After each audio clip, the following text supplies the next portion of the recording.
വിഭാഗീയത പറഞ്ഞതിന്റെ പേരിൽ എനിക്ക് ജാള്യതയുണ്ട്. അത് മതി. കാറ്റും വെളിച്ചവും കടക്കാൻ തുടങ്ങിയിട്ടുണ്ട്. പ്രിയപ്പെട്ട സന്ദീപ് വാര്യരോട് ഞങ്ങൾക്ക് പറയാനുള്ളത്, ഇനിയും ഒരുപാട് ആളുകൾ അവിടെയുണ്ട്. കാറ്റും വെളിച്ചവും അവരിലേക്കും കടക്കട്ടെ. നിങ്ങൾ അവരോട് തുറന്നു പറയൂ. ഭവർ മെഗ്വൻഷി എന്ന് പറയുന്ന ഒരു പഴയ RSSകാരനുണ്ട്.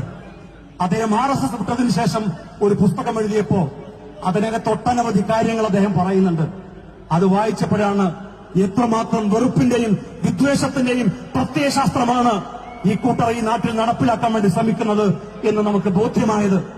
വെറുപ്പിന്റെ കടയിൽ നിന്ന്, വെറുപ്പിന്റെ മാർക്കറ്റിൽ നിന്ന്, വെറുപ്പിന്റെ കമ്പോളത്തിൽ നിന്ന് സ്നേഹത്തിന്റെ കടയിലേക്ക് വന്ന ശ്രീ സന്ദീപ് വാര്യരെ UDYF ഈ വേദിയിലേക്ക് സ്വാഗതം ചെയ്യുകയാണ്. അതുപോലെ അതോടൊപ്പം നമ്മുടെ മാണിക്യ കൊട്ടാരത്തിലെ മാണിക്യമുത്ത്, ഐക്യജനാധിപത്യ മുന്നണിയുടെ സ്ഥാനാർത്ഥി, UDYFന്റെ ചെയർമാൻ രാഹുൽ മാങ്കൂട്ടത്തിനെ ഈ വേദിയിലേക്ക് സ്വാഗതം ചെയ്യുകയാണ്.